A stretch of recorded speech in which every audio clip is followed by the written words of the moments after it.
Good morning, friends. Welcome again to my YouTube channel Eco Tutorials.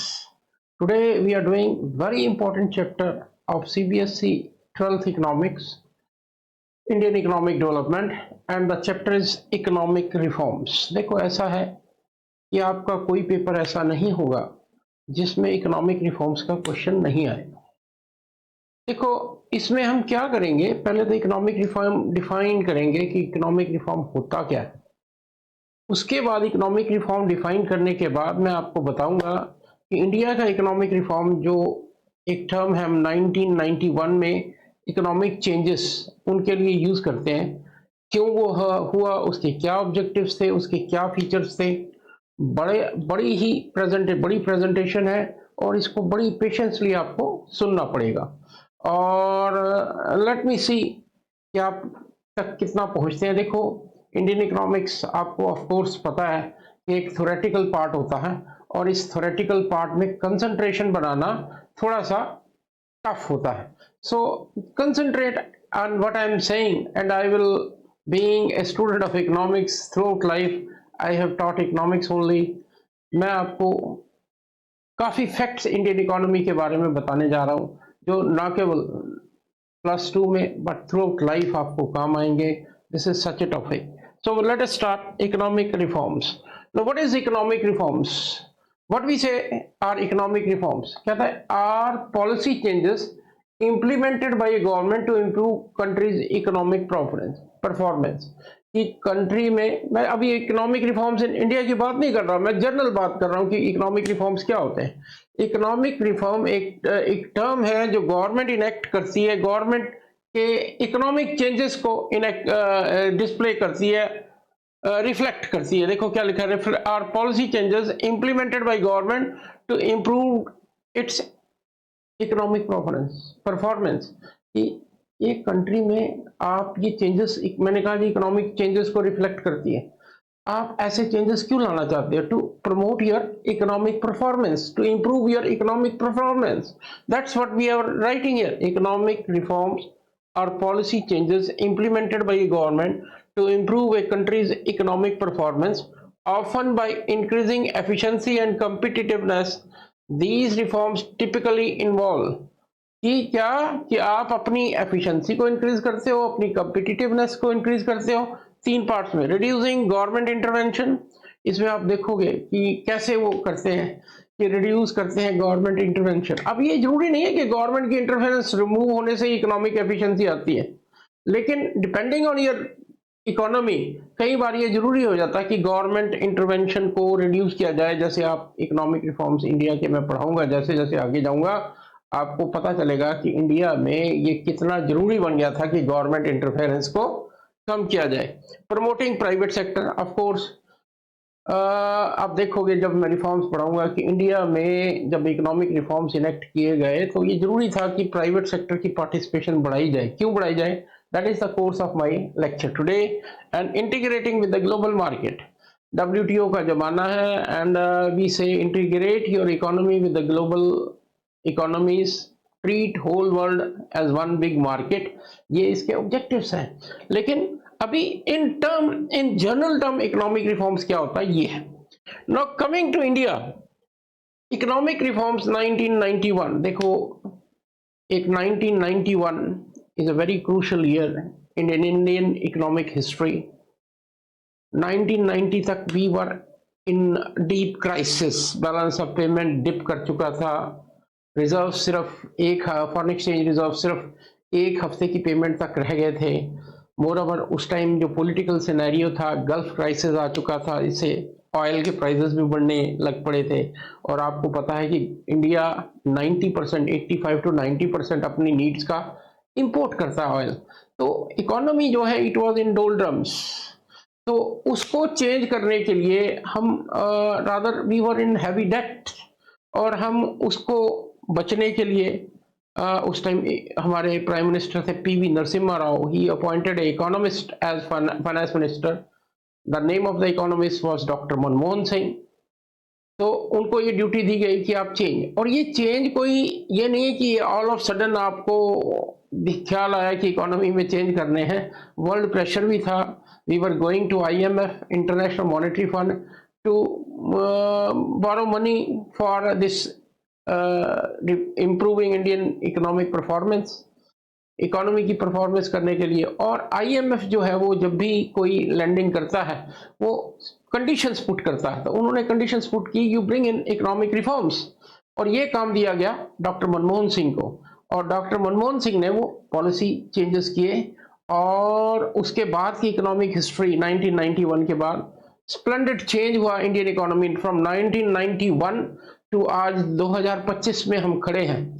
देखो जो शुरुआत है वो इस इकोनॉमिक रिफॉर्म से हुई है, और सक्सेसिव गवर्नमेंट्स ने इस रिफॉर्म्स को कैरी फॉरवर्ड किया, इसके हॉरिजन को एक्सपेंड किया है, लेकिन बेस जो था वो इकोनॉमिक रिफॉर्म्स 1991 था, इसलिए इसको पढ़ना और भी जरूरी हो जाता है। So let us study this economic reforms 1991। देखो क्या लिखा, the economic reforms of 1991, also known as New Economic Policy, were a response to a severe economic crisis in India characterized by a balance of payment crisis। ये सब पढ़ोगे आप। पहला था balance of payment crisis, high inflation and low foreign exchange reserves। The key features of NEP means New Economic Policy included liberalization, privatization and globalization। These reforms aimed to open up the Indian economy, reduce government intervention and promote private sector।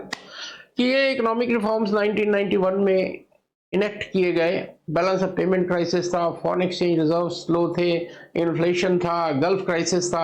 इससे बाहर निकलने के लिए हमने एक model introduce किया which is called LPG model. LPG model means liberalisation, privatisation, globalisation. यही हमने पढ़ना है आज के लेक्चर में, मेन ऑब्जेक्टिव हमारा यही है। सो लेट अस बिगिन कि रीजंस क्या थे। वेरी इंटरेस्टिंग, देखो आप इन रीजंस को पढ़ो।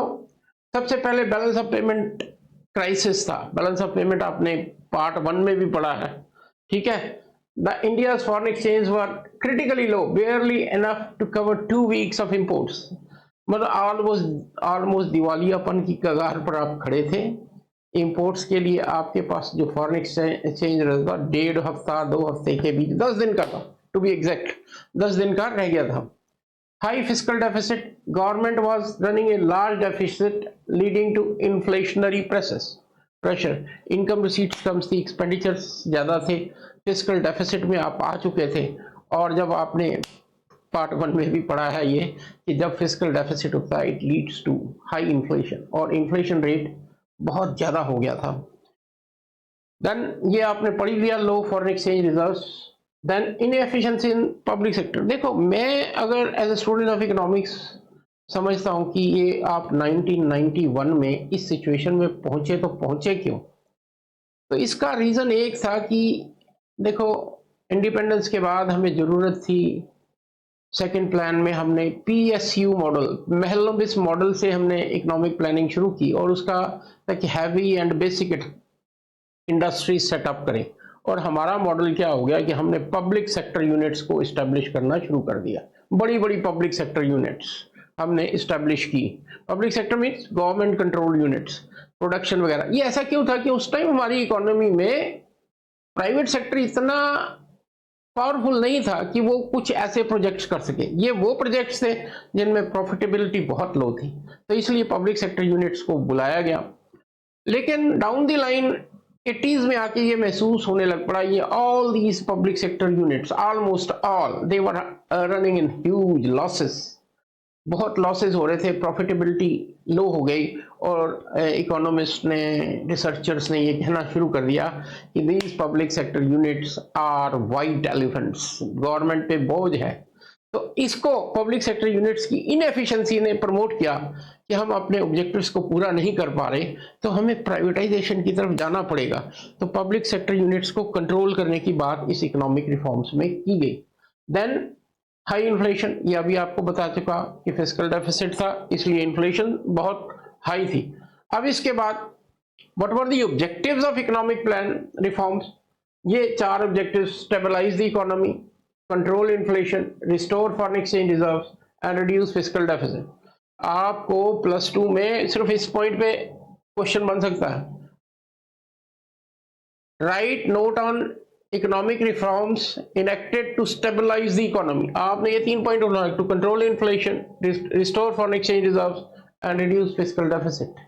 देन इनहांस एफिशिएंसी, अभी आपको बताया कि एफिशिएंसी बहुत लो थी, public sector units white elephant थे, तो एक ऑब्जेक्टिव था कि प्रोडक्शन सेक्टर का एफिशिएंसी को इंक्रीज किया जाए।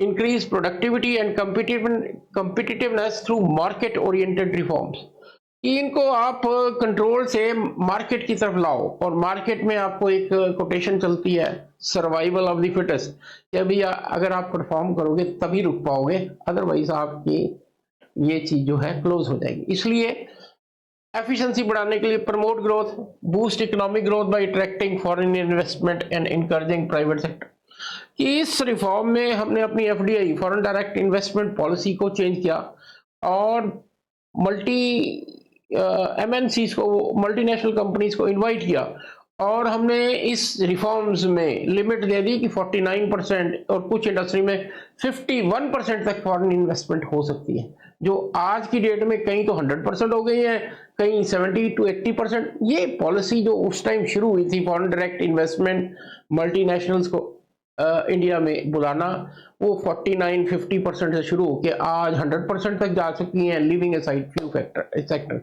ऐसा क्यों? क्योंकि जब वो इन्वेस्टमेंट आएगी, that will generate production efficiency, that will generate employment, तो इन सब के कारण हमने ये किया। पर integrating with the global economy, ये आपको बता ही रहा हूं मैं कि WTO 1990s में आ गया था, और WTO का एक 1998 के आसपास एक मेन ऑब्जेक्टिव था to integrate the world economy and treat whole of the world as one market, कि पूरे मार्केट कहीं भी आप बेचो खरीदो, और मार्केट फोर्सेस आपको रिवॉर्ड करेंगी, या it will throw you out of the market, and when it will throw you out of the market, जब आपकी एफिशिएंसीज कम होंगी। तो ये ऑब्जेक्टिव्स लेके हम चल रहे थे। अब देखो, इसमें इकोनॉमिक रिफॉर्म्स में हम 3 चीजें पढ़ते हैं जो मेजर इकोनॉमिक रिफॉर्म्स थे: liberalisation, privatisation and globalisation. We start with liberalisation, इसको LPG मॉडल कहते हैं, आपको याद रखना है, LPG model. Now what is this liberalisation? Liberalisation है to open the economy to the private sector, privatisation की तरफ बढ़ रहे हो। आप देखो क्या लिखता है, in economics liberalisation generally refers to reduction और रिमूवल ऑफ गवर्नमेंट कंट्रोल्स, कि गवर्नमेंट के कंट्रोल को कम करो, and restrictions on economic activities, मतलब to remove government controls and restriction on economic activities, allowing for greater private sector participation। अगर एक line में मैं कहूँ लिबरलाइजेशन का मतलब गवर्नमेंट सेक्टर को कंट्रोल करो और प्राइवेट सेक्टर को बढ़ाओ, that is liberalisation. So and market oriented mechanism, कि लिबरलाइजेशन में आप गवर्नमेंट के कंट्रोल को कम करते हो, प्राइवेटाइजेशन को बढ़ाते हो, और मार्केट मैकेनिज्म को ओपन करते हो। मार्केट मैकेनिज्म आप समझते हो, डिमांड और सप्लाई फोर्सेस, वो हर चीज का प्राइस डिटरमिन करेंगी, और मार्केट फोर्सेस पर जब हम किसी चीज को छोड़ते हैं तो हम ये बिलीव करते हैं that will be the best price for the product, for the service you are offering. और अगर आपकी सर्विस या प्रोडक्ट सब स्टैंडर्ड है तो मार्केट आपको प्रोडक्शन सिनेरियो से ही बाहर कर देगा। So again we read, economic liberalisation generally refers to the reduction or removal of government controls and restriction on economic activities, allowing for greater private sector participation and market oriented mechanism. In the context of India's 1991 economic reform, liberalization aimed to shift from a state controlled economy to more open and competitive market driven economy, कि मोर और less 1991 से पहले हम एक state driven economy थी, मैंने आपको बताया था, dominated by public sector units, private sector की पार्टिसिपेशन बहुत कम थी। तो 1991 में हमने इसको ओपन किया, पब्लिक सेक्टर गवर्नमेंट के कंट्रोल को कम किया और मार्केट को ओपन किया, प्राइवेटाइजेशन की तरफ हम लेके गए, लोगों को कहा कि आप आओ अपनी फैक्ट्रीज लगाओ, लिबरलाइज किया इकोनॉमी को। हम ऐसे, अभी आप पढ़ोगे एबॉलिशन ऑफ लाइसेंस राज, कि पहले क्या था, हर चीज के लिए लाइसेंस लेना पड़ता था। देखते हैं क्या है ये। ऑब्जेक्टिव ऑफ इंडियाज इकोनॉमी, देखो ये ऑब्जेक्टिव ऑफ इंडियाज लिबरलाइजेशन हो गया या प्राइवेटाइजेशन हो गया या ग्लोबलाइजेशन हो गया, आप वो बेसिक जो पहले क्या है कि ऑब्जेक्टिव्स ऑफ इकोनॉमिक रिफॉर्म सबके वही पॉइंट्स हैं, इसमें कोई नई चीज नहीं है। यही उन्हीं ऑब्जेक्टिव्स को लेके लिबरलाइजेशन चलता है, उसी को लेके प्राइवेटाइजेशन चलता है, उसी को लेके ग्लोबलाइजेशन चलता है। तो देखते जाओ, ये इसको मैं जल्दी जल्दी कर दूंगा। Addressing balance of payment crisis आपको पढ़ाया, इंक्रीजिंग प्राइवेट सेक्टर पार्टिसिपेशन ये इसका मेन ऑब्जेक्टिव था प्राइवेट लिबरलाइजेशन का। अट्रैक्टिंग फॉरेन डायरेक्ट इन्वेस्टमेंट, अभी आपसे बात की मैंने कि 49% से शुरू हुए और 2025-26 तक आते हुए 100% तक जा चुके हैं, leaving aside few sectors. Then enhancing competitiveness, कि जब आप मार्केट को ओपन कर देते हो, प्राइवेट सेक्टर को इनवाइट कर लेते हो, मार्केट को ओपन कर देते हो, तो आप डिमांड और सप्लाई फोर्सेस पे आ गए और वो कॉम्पिटिटिवनेस को प्रमोट करती है और सर्वाइवल ऑफ द फिटेस्ट की बात चलती है। Then next, unlocking economic potential, the reforms sought to unleash the productive potential of Indian economy by removing, ये देखो क्या लिखा है, ब्यूरोक्रेटिक हर्डल्स। क्या आपको कोई काम शुरू करना है तो पहले आपको एक फाइल गवर्नमेंट ऑफिस के थ्रू लेके जानी पड़ती थी, वो परमिशन देते थे, only then you can start. Licence Raj, हर चीज का लाइसेंस था। यू विल नॉट बिलीव कि एक टाइम मैंने देखा अपनी लाइफ में, इवन रेडियो घर में रखने के लिए हर साल हमें एक लाइसेंस फी देनी पड़ती। जस्ट इमेजिन, आप लोग नई पीढ़ी इस चीज को नहीं जानते, हर एक चीज लाइसेंस में थी। तो ये एक ब्रेथ ऑफ फ्रेश एयर की तरह ये इकोनॉमिक रिफॉर्म्स आए और इकोनॉमी को एकदम ओपन किया। आज जो आप इंडियन इकोनॉमी को कहते हो 5th लार्जेस्ट इकोनॉमी या 4th लार्जेस्ट इकोनॉमी, भाई इसका जो ओरिजिन है वो दिस इकोनॉमिक रिफॉर्म्स 1991। और credit PV Narasimha Rao, then prime minister and A economist, unparalleled economist मेरे को कहना चाहिए, और स्टूडेंट ऑफ इकोनॉमिक्स इस चीज को जानता है कि मैं क्या बोल रहा हूं।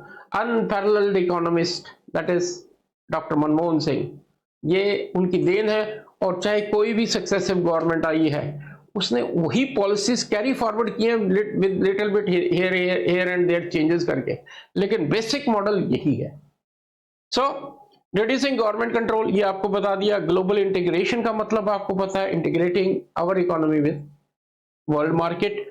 रिड्यूसिंग गवर्नमेंट कंट्रोल, ये लिबरलाइजेशन। अब इसके देखो मेन फीचर्स क्या है लिबरलाइजेशन के। The key features of 1919 economic reforms known as new economic policies were liberalization, privatization and globalization। मैंने आपको कहा LPG मॉडल काम कर रहा था। अब लिबरलाइजेशन में क्या था, देखो बड़े ये पॉइंट्स आपको बड़ी अच्छी तरह से समझ आने चाहिए, लिखने हैं आपने। Abolition of industrial licensing, deregulation of sectors. Deregulation of sectors का मतलब देखो, many sectors previously reserved for public sector were open to private sector. Deregulation का मतलब पब्लिक सेक्टर के लिए जो रिजर्व था, जहां प्राइवेट सेक्टर आ ही नहीं सकता था, वो भी ओपन कर दिया। Reduced import tariffs and quantitative restriction. Import tariffs, import पे टैक्स कम किया पहली बार। इससे क्या होगा, अच्छी टेक्नोलॉजी आप इंपोर्ट कर पाओगे। पहले टैरिफ्स लगा के इतनी महंगी कर देते थे आप कि उसको इंपोर्ट नहीं कर पाते, तो इंपोर्ट टैरिफ्स कम किए। क्वांटिटेटिव की कितनी क्वांटिटी में आप इंपोर्ट कर सकते हो, उन रिस्ट्रिक्शंस को हटाया। देखो क्या लिखा, this aim to promote international trade and make Indian goods more competitive. Relaxation of foreign investment rule, ये अभी आपको बता ही रहा हूं कि फॉरेन डायरेक्ट इन्वेस्टमेंट को 49% से शुरू हुए और अब 100% तक चले गए। That is this. देन इसमें लिबरलाइजेशन में ही हम एक तो ये जनरल हो गए, इसके बाद करेंगे इंडस्ट्रियल सेक्टर रिफॉर्म्स क्या थे इस इकोनॉमिक रिफॉर्म्स में, फिस्कल रिफॉर्म्स क्या थे, ठीक है, ये सारे हम करेंगे। देखो इंडस्ट्रियल सेक्टर रिफॉर्म्स में ये सारे आपने लिबरलाइजेशन में वो 4 पॉइंट्स, और स्पेसिफिकली अगर वो पूछता है इंडस्ट्रियल सेक्टर रिफॉर्म्स बताओ, तो आपको ये करना है, यू आर गेटिंग, तब लिखने हैं। अदरवाइज लिबरलाइजेशन के वो 4-5 पॉइंट। सबसे पहले एबॉलिशन ऑफ इंडस्ट्रियल लाइसेंसिंग, सब में लाइसेंसिंग खत्म कर दी गई, सिर्फ इन 5 सेक्टर्स को छोड़ के। Liquor, cigarette, defence, industrial explosive, dangerous chemicals. ये वो थे जिनको आप ओपन नहीं कर सकते थे, क्योंकि नीड ऑफ द इकोनॉमी थी कि इनको कंट्रोल किया जाए। डिफेंस में आज की डेट में भी आप नहीं देते, इंडस्ट्रियल केमिकल्स में भी देते, डेंजरस केमिकल्स में भी नहीं देते, ये दोनों आज की डेट में हमने बाहर निकाल चुके हैं। Then contraction of public sector, कहता है new industrial number of industries reserve for public sector was reduce from 17 to 8 in 2011. Number of these industries are reduced to 2, atomic energy and railways। देखो क्या बोल रहा हूं मैं, रिजर्व जो थी पहले थी 17 से 8 की, 8 से अब सिर्फ 2, और 2 कौन सी है जरा देखो, एटॉमिक एनर्जी, ये कभी भी प्राइवेट सेक्टर में नहीं दी जाएगी। रेलवेज, देखो रेलवेज में मैं ये देखता हूं कि अब टाटा वाले एक लाइन जो जमशेद नगर के आसपास है, वो एक लाइन को प्राइवेटाइज करने की बात कर रहे हैं कि मेंटेन, वो अपनी गाड़ी चलाए, लेकिन ये फ्यूचर की बात है। आज की डेट में रेलवेज को भी आप इस कैटेगरी में रख सकते हो जो कि गवर्नमेंट कंट्रोल रह गया, otherwise economy is open. Then next, industrial sector increase foreign investment, मैंने अभी आपको बताया foreign direct investment up to 51% उस टाइम था, अब ये और खोल दिया गया। Privatisation, encourage the privatisation of public sector, ये देखो आगे जाके आप पढ़ोगे, इसमें प्राइवेटाइजेशन में जाके पढ़ोगे कि लिबरलाइजेशन में एक ऑब्जेक्टिव ये होगा, जो पब्लिक सेक्टर यूनिट्स थी उनको प्राइवेटाइज किया गया थ्रू डिसइन्वेस्टमेंट। डिसइन्वेस्टमेंट है कि गवर्नमेंट ने अपने शेयर्स बेचे और प्राइवेट सेक्टर को दिए, प्राइवेट सेक्टर के कंट्रोल में दिए, और कुछ एक पब्लिक सेक्टर यूनिट्स ऐसे हैं जिनके आउटराइट सेलिंग हुई। This is privatization. Deregulation, reduced government control over industries and allowed market forces. ये पढ़ चुके आप। Technological upgradation, the policy promoted the import of technology. मैंने कहा जी import restriction कम कर दी, इसलिए कि import टेक्नोलॉजी को, आजकल तो आपको पता है कि हमारे प्राइम मिनिस्टर तो कहते हैं मेक इन इंडिया, कि आप कुछ भी टेक्नोलॉजी, कुछ भी चीज परचेज कर रहे हो तो कंपनीज पे ये लगाया जाता है कि आप इंडिया में आके इसको प्रोड्यूस करो। तो what is that? That is import of technology. Export promotion की बात करते हैं, relaxation of MRTP act, monopolies and restrictive trade practice act. ये क्या था कि ये लगा कि बिग मोनोपोलीज को, वो टाइम था कि वो बड़े इंडस्ट्रीज को, इंडस्ट्रियलिस्ट को आपने कंट्रोल करना था, इसलिए आप मोनोपोलीज को कंट्रोल करने के लिए ये एक्ट बनाते थे। अब उसमें भी रिलैक्सेशन दी गई है, only because of this Ambanis and Adanis and Tatas, Birlas, वो इतने एक्सपेंड कर पाए हैं एमआरटीपी एक्ट की रिलैक्सेशन के कारण। तो फ्रेंड्स, इसके बाद आता है फाइनेंशियल सेक्टर रिफॉर्म्स। कहता है 1991, ये थोड़ा सा आपको ना, क्योंकि आपका सब्जेक्ट नहीं है, थोड़े से पॉइंट्स आपको क्रैम भी करने पड़ सकते हैं। In 1991, banking sector reforms in India largely shared by Narasimham committee. ये देखो बैंकिंग सेक्टर रिफॉर्म्स जो है वो किसने दिए थे? नरसिम्हम कमेटी ने। Focused on deregulation, strengthening the banking system and improving efficiency. यहाँ भी डीरेगुलेशन आ गई कि गवर्नमेंट के बैंक से नेशनलाइजेशन से कम करने शुरू हुए। एक टाइम था 69 में आपने नेशनलाइज करने शुरू किए बैंक, प्राइवेट सेक्टर्स को उखाड़ के बाहर फेंका। उस टाइम जरूरत थी कि प्राइवेट सेक्टर को निकालना जरूरी था, क्योंकि वो अपने सेल्फ इंटरेस्ट को प्रमोट कर रहे थे। लेकिन अब हमने ये फील किया कि हम ऐसी जगह पे आ गए जहां प्राइवेट सेक्टर बैंकिंग भी प्रमोट की जाए, और वो रिकमेंडेशन थी नरसिम्हम कमेटी की। और क्या था इसमें? Reduce government intervention, the reforms aim to decrease the government control over banks and allow for greater autonomy decision making including interest rate determination. देखो एक जाके मैंने +2 में एक क्वेश्चन देखा है, आगे जाके करेंगे, कि आरबीआई का रोल रेगुलेटर से फैसिलिटेटर हो गया।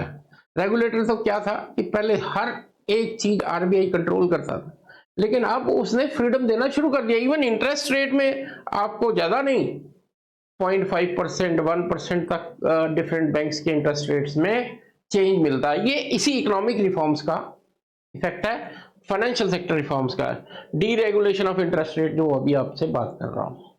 Then next, strengthening prudential reforms. देखो ये अभी आप बैंकिंग के स्टूडेंट है नहीं, इसमें टर्म्स आती हैं capital adequacy ratio and all that, कि एक बैंक को ऑपरेट करने के लिए कितनी लिक्विडिटी अपने पास रखनी है, कितनी सेंट्रल बैंक के पास। आपने बैंकिंग में थोड़ा बहुत पढ़ा है इसको। तो इस पॉइंट को आप पढ़ सकते हो, याद कर सकते हो। Reforms introduce stricter regulation regarding capital adequacy, कितना कैपिटल, एसेट क्लासिफिकेशन, एसेट की है NPA, NPA means non performing asset है या नहीं है, किस एसेट को आप नॉन परफॉर्मिंग एसेट कह सकते हो, और उस नॉन परफॉर्मिंग एसेट को कैसे आप परफॉर्मिंग एसेट मिलेगा। These are all banking terms, need not, आप लोगों को ज्यादा इसमें कंफ्यूज होने की जरूरत नहीं, just read it. Then capital adequacy, emphasize the need for banks to maintain adequate capital, ये आपने पढ़ा, SLR, CRR, bank rate, reverse repo rate, ये सब यही है। Then supervision and regulation, reforms enhance the role of Reserve Bank in supervising and regulating bank, including off-site supervision and monitoring. देखो मैंने अभी आपको कहा कि आरबीआई का रोल एक रेगुलेटर से फैसिलिटेटर रह गया, लेकिन इसका मतलब ये नहीं है कि बैंकिंग सेक्टर को बिल्कुल फ्री हैंड दिया गया, एक लिमिट्स था। आज की डेट में भी हमारी सारी बैंकिंग जो है वो controlled by RBI which is our central bank, और इसी के कारण आप इंडिया में देखो बैंकिंग की फ्लॉप रेट कम होने की रेट, फेल होने की रेट बहुत कम है। Then entry of private banks, you know, ये इसके बाद है। अब इसके बाद आता है फिस्कल रिफॉर्म्स, टैक्सेशन में क्या रिफॉर्म्स आए। देखो मैंने आपको कहा ये अलग अलग पॉइंट्स, अलग अलग क्वेश्चंस बनेंगे, fiscal reform, external sector reforms, financial reforms, industrial sector reform, liberalisation में सिर्फ उतने पॉइंट्स, प्राइवेटाइजेशन आ रहा है, डिसइन्वेस्टमेंट आ रहा है। Fiscal reforms of 1919 India were a set of economic policies aimed at addressing a severe balance of payment crisis and promoting economic growth. These reforms, spearheaded by then Finance Minister Manmohan Singh, involved reducing the fiscal deficit. आप पढ़ चुके हो fiscal deficit, loose term में कहो ये income और expenditure के gap को कम करना, ठीक है। Reforming the tax system and liberalising various sectors of, main जो फिस्कल रिफॉर्म में आता है कि टैक्स सिस्टम को आप कैसे रिफॉर्म कर रहे हैं। तो इसके लिए क्या किया इन्होंने, रिड्यूसिंग फिस्कल, ये पहला इसका ऑब्जेक्टिव था, की फीचर कि fiscal deficit, government aim to bring down the fiscal deficit to 3 to 4% of GDP. उस टाइम 7-8% तक जा चुका था। देखो आज की डेट में भी आप देखो तो फिस्कल डेफिसिट 5, 4, 6 इसके आसपास आता है, और मैं ये कह सकता हूँ कि आज की डेट में भी ये it's a big headache for us. Her finance minister के लिए हेडेक है कि इस फिस्कल डेफिसिट को कैसे कंट्रोल किया जाए, लेकिन ये इकोनॉमिक रिफॉर्म्स का एक मेन ऑब्जेक्टिव था। वो बात अलग है कि हम इसमें कितना सफल हुए या नहीं हुए। Tax reforms included lowering marginal tax rates, broadening the tax base, हमेशा होता है कि टैक्स ज्यादा पे लगे, ब्रॉडन करो, और पुअर को प्रोटेक्ट करो, रिच को ज्यादा लगाओ। तो क्या जीएसटी, पहले वैल्यू एडेड टैक्स था, ये सारे जो कॉर्पोरेट टैक्स रिफॉर्म्स थे ये हैं, ये सारे एम इसी तरह हैं कि भी आपका ये जो रिच और पुअर का गैप है वो कम हो और इकोनॉमी के लिए ज्यादा पैसे जनरेट हो। और जीएसटी आपको पता है, जीएसटी ने तो एक तरह से गवर्नमेंट के लिए क्रांति लेके आई है। It has created lot of funds for the government. Although GST जब करेंगे तो आपको बताऊंगा जीएसटी में भी लुकुना है, कि जीएसटी में भी चोरी शुरू हो चुकी है और गवर्नमेंट इज आफ्टर इट। और एक अच्छी चीज जो government of India current government ने की है दैट इज जीएसटी रिफॉर्म्स, और उसने इनका पूरा जो इकोनॉमिक स्ट्रक्चर है गवर्नमेंट का, इनके पास रेवेन्यू, इनके पास पैसा वो ज्यादा आना शुरू है आफ्टर जीएसटी। देखो देन ये जो रिफॉर्म्स थे, टैक्स रिफॉर्म्स, एक कमेटी है राजा चलैया कमेटी। देखो आपको ये कमेटीज के नाम याद रहना चाहिए। बैंकिंग के लिए था नरसिम्हम कमेटी और इसके लिए है राजा चलैया कमेटी। डिसइन्वेस्टमेंट इन public sector undertaking, fiscal reforms में ही था, ये पब्लिक सेक्टर को प्राइवेट सेक्टर की तरफ दो। एक्सपेंडिचर मैनेजमेंट, कि आप अपने एक्सपेंडिचर को कंट्रोल करो। देखो जब भी आप फिस्कल रिफॉर्म्स की बात करते हो दो एंगल होते हैं, इनकम को बढ़ाओ, एक्सपेंडिचर को कम करो, only then this fiscal deficit will be reduced. Understand? Then next, then external sector reforms. इसमें दो पॉइंट मेन है, foreign exchange reforms, devaluation of rupee, कि आप अपने रुपए की वैल्यू कम करो। द रुपी वॉज डिवैल्यूएड टू उस टाइम 1992 के आसपास डिवैल्यूएशन हुई है। डिवैल्यूएशन का मतलब क्या होता है कि आप अपनी करेंसी की वैल्यू कम कर देते हैं। इससे क्या होता है, इससे ये होता है कि इंपोर्ट सस्ते हो जाते हैं और एक्सपोर्ट्स फॉरेनर्स के लिए ऐसे कहो कि बढ़ जाते हैं। कैसे कि उनको पैसे ज़्यादा मिलते हैं तो वो एक्सपोर्ट कर पाते हैं, एक्सपोर्ट बढ़ते हैं और इंपोर्ट्स कम होते हैं, इससे बैलेंस ऑफ पेमेंट क्राइसिस कम होता है। दैट इज डीवैल्यूएशन ऑफ रूपी। और व्हाट इज डीवैल्यूएशन? फिर देखो, lowering the external value of domestic currency. $1 मान लो 80 रुपए का, अगर मैं इसको कर दूं $1 बराबर 84 रुपए, तो ये डीवैल्यूएशन है। याद रखना, ये नहीं कि 4 पे बढ़ा दिया तो आप डीवैल्यूएशन कह रहे हो। इसका मतलब पहले $1 80 रुपए का आ जाता था, अब उसी $1 के लिए 84 रुपए देने पड़ेंगे। इसलिए अगर आप इंपोर्ट कर रहे हो डॉलर्स में, तो डॉलर्स महंगे हो जाएंगे, तो इंपोर्ट्स कम हो जाएंगे। लेकिन अगर इसने इंपोर्ट करना है तो पहले इसको डॉलर के पीछे 80 रुपए मिल रहे थे, 80 रुपए की चीज खरीद सकता था, अब ये डॉलर जो है 84 रुपए की चीज कर सकता। एक्सपोर्ट बढ़ते हैं, इंपोर्ट्स कम होते हैं। Devaluation, market determined exchange rate. अब इससे पहले देखो क्या था कि आरबीआई रेगुलेट करता था आपको ये फॉरेन एक्सचेंज रेट। अब आपने फॉरेन एक्सचेंज का चैप्टर भी पार्ट 1 में पढ़ा है। आजकल जो फॉरेन एक्सचेंज रेट है इंडिया में, मैं कहूंगा मार्केट डिटरमाइन डिमांड और सप्लाई पूरा नहीं है, लेकिन ट्रेंड ये है कि आप मार्केट पे छोड़ दो फॉरेन एक्सचेंज रेट, अपनी करेंसी का वो अपने आप उसका रेट डिटरमिन होगा, डिमांड फॉरेन एक्सचेंज और सप्लाई ऑफ फॉरेन एक्सचेंज। लेकिन इंडिया में हम कहते हैं मैनेज, जब बहुत ज्यादा गिर जाता है या बढ़ जाता है तो आरबीआई एक्शन में आता है, या डॉलर बेचता है या डॉलर खरीदता है। That's another cup of T. आप सिर्फ ये जान रहे मार्केट डिटरमिन कि मार्केट पे छोड़ा गया exchange rate. Then next, external sector continue, foreign investment liberalisation, ये मैंने आपको बताया कि इंक्रीज इक्विटी लिमिट्स 40 to 51%, जो अब 100 तक जा चुकी है। Automatic approval, automatic permission was granted to FDI in high priority sector, कि अपने आप ही एफडीआई को प्राइवेट सेक्टर अपने एंड पे ही कर सकता था 51% तक। फॉरेन इन्वेस्टमेंट प्रमोशन बोर्ड बनाया गया, इसका ऑब्जेक्टिव था to increase investment, attract investment, promotion of foreign institutional investment. बेटे यहाँ देखो दो टर्म है, एक एफडीआई एक एफआईआई। एफडीआई जो है ये सिर्फ प्रोडक्टिव इन्वेस्टमेंट होती है, इन्वेस्टमेंट के लिए फॉरेन से इन्वेस्टमेंट, कोई फैक्ट्री लगाने कुछ। ये FII portfolio investment, share market में इन्वेस्टमेंट के लिए फॉरेन इंस्टीट्यूशनल इन्वेस्टमेंट, दोनों आपको बताया गया है। Then external trade liberalization, reduction in tariffs हुआ, क्वांटिटेटिव रिस्ट्रिक्शन, ये आपको सब मैं बता चुका। फोकस ऑन एक्सपोर्ट प्रमोशन, ये सारी चीजें आपको मैं बता चुका। Now next part that is very interesting, privatisation. Privatisation आपको बताया कि 1990s में पब्लिक सेक्टर यूनिट्स एक वाइट एलिफेंट हो चुकी थी, तो उसको कंट्रोल करने के लिए हम ये प्राइवेटाइजेशन लेके आए। प्राइवेटाइजेशन में क्या है कि पब्लिक सेक्टर यूनिट्स को बेचा गया, डिसइन्वेस्ट किया। डिसइन्वेस्टमेंट है कि आपने उनकी इक्विटी सेल की, या तो आउटराइट सेल कर दिया या उसको कहा जी 51% प्राइवेट सेक्टर में दे दो। देखो डिसइन्वेस्टमेंट।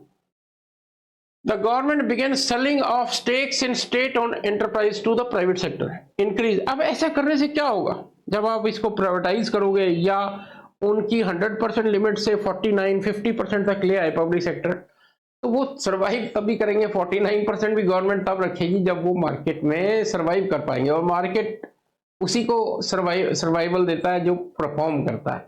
अगर आप परफॉर्म नहीं करोगे, और बड़ी इंटरेस्टिंग बात आपको बता रहा हूं कि 1991 के बाद देखो स्लोली एंड स्टडीली जो थोड़े बहुत पब्लिक सेक्टर रह गए हैं, they are all profit making now. ये किसके कारण हुआ कि एक डंडा आ गया कि अगर नहीं करोगे तो आपको प्राइवेटाइज कर दिया जाएगा। तो they are now working just like private sector जो थोड़े बहुत रह गए। इसीलिए अगर आप देखो कि जाके 2015 के बाद गवर्नमेंट की डिसइन्वेस्टमेंट की रेट कम होती जा रही है, प्राइवेटाइजेशन की रेट कम होती जा रही है। पब्लिक सेक्टर जो थोड़ी बहुत यूनिट्स बच गई हैं उसको नहीं, हालांकि इसमें पॉलिटिकल एंगल भी है, लेकिन वो रेट कम क्यों हुआ है? क्योंकि जो रिमेनिंग पब्लिक सेक्टर यूनिट्स हैं they are again performing now, that's why. Then ये 2 पॉइंट हो गए। इसके बाद नीड क्या थी, प्राइवेटाइजेशन की नीड क्या थी? इसमें देखो वही पॉइंट आएंगे, balance of payment crisis, high inflation, large fiscal deficit. Main 4-5 point बना लो ऑब्जेक्टिव्स, चाहे वो एक पहला है, दूसरा है या तीसरा है, लिबरलाइजेशन है, प्राइवेटाइजेशन है या ग्लोबलाइजेशन, तीनों में सेम बनेंगे। देखो poor performance of public sector need इसलिए थी कि there was poor performance, objectives में वो नीड में ये कि पीएसयूज जो है वो परफॉर्म नहीं कर रही थी, loss making PSUs were drain on government finances. Government पे एक मैंने आपको पूरा लेक्चर में कंसंट्रेट किया कि ये गवर्नमेंट के लिए एक वाइट एलिफेंट बन चुके थे और इसको कंट्रोल करने के लिए we have to sell them. Fiscal crisis, India was facing severe balance of payment crisis with dwindling foreign exchange reserve. Government's high fiscal deficit, fueled by excessive spending on loss-making PSUs and other factors, were unsustainable. Privatization was seen as a way to reduce government financial burden and generate revenue through sale of fiscal deficit. एक मैंने आपको बताया कि एक India के लिए एक बहुत बड़ी प्रॉब्लम है, उसको कैसे कंट्रोल किया कि आप इसको सेल करो, रेवेन्यू जनरेट करो, और जो फॉरेन एक्सचेंज आपका ड्विंडल कर रहा है उसको इंक्रीज करो। इसलिए प्राइवेटाइज करोगे, फॉरेन कंपनीज आएंगी, वो फॉरेन एक्सचेंज भी लेके आएंगी साथ में, आपके एक्सपोर्ट बढ़ेंगे तब भी फॉरेन एक्सचेंज आएगा। तो ये एक need for privatisation. Then need for increased competition and efficiency. ये public sector units, why they were white elephants? Because they were not facing any competition. जैसे ही आपने रिफॉर्म्स में ओपन किया, they started facing competition। और आपको अभी बताया कि उसके बाद ये हिस्ट्री बदली हुई है और they are all from loss making to profit making। Then reducing government role, ये आपको बता दिया कि गवर्नमेंट रोल अपना कम कर रही है, that is privatization। इसके बाद globalization, treat whole world as one market. पूरा वर्ल्ड एक मार्केट है, कहीं भी सेल करो, परचेज करो। Objective, leave the forces, market forces. आप जब पूरे वर्ल्ड को ओपन कर दोगे, you will get quality products. Survival सिर्फ क्वालिटी का होगा, बेस्ट का होगा, दूसरे को मार्केट बाहर निकाल देना। आप आज मॉल में जाते हो, तरह तरह की वैरायटीज, ऑल क्वालिटी, वो सारा इसके जब आपने ओपन अप कर दिया, you started competing with the world market, और वहां से इंपोर्ट्स भी आने लग पड़े। और जब आपने इंपोर्ट करने कंपीट करना शुरू किया वर्ल्ड मार्केट, तो प्राइवेट सेक्टर वो चीजें प्रोड्यूस कर रहा है अब जो कि वर्ल्ड में स्टैंड करती हैं। और अगर आप कहीं भी वर्ल्ड में चले जाओ, वहां इंडियन प्रोडक्ट्स आपको क्वालिटी प्रोडक्ट्स बिकते हुए दिख रहे हैं। ये क्यों है? पहले तो इंडियन प्रोडक्ट देखते ही भागते हैं, ये इंडिया का है, छोड़ो। अब Indian products, they are quality products. Foreign products भी हैं हमारे पास आते हैं, और हमारे प्रोडक्ट भी फॉरेन में बिक रहे हैं। इसके कारण ग्लोबलाइजेशन।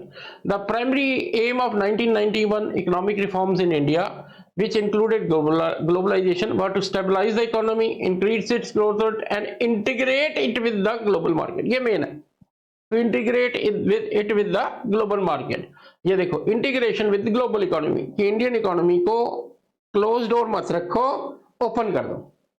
देन फॉरेन इन्वेस्टमेंट को इंक्रीज करो, increase trade and investment flows. Natural है, जब ग्लोबलाइजेशन करोगे तो फॉरेन यूनिट्स आएंगी, जैसे आई हैं, इन्वेस्टमेंट फ्लो बड़ा है। आज आप बड़े चाव से कहते हो कि India 5th largest economy and soon 4th, और आने वाले टाइम में शायद 3rd हो। Why? Because of this opening up economic reforms. Then impact of reforms क्या रहा? टोटल फॉरेन इन्वेस्टमेंट बढ़ी, इकोनॉमिक ग्रोथ हुआ, इंक्रीज ट्रेड हुआ, structural changes led to significant structural changes in Indian economy with greater role for private sector. Challenges despite the benefit, आपको एक challenge face करना पड़ा। Challenge क्या था? To compete with the world market. और कब कर पाओगे? जब आप अच्छे क्वालिटी प्रोडक्ट्स दे रहे हैं। देन शॉर्टकमिंग्स क्या रही?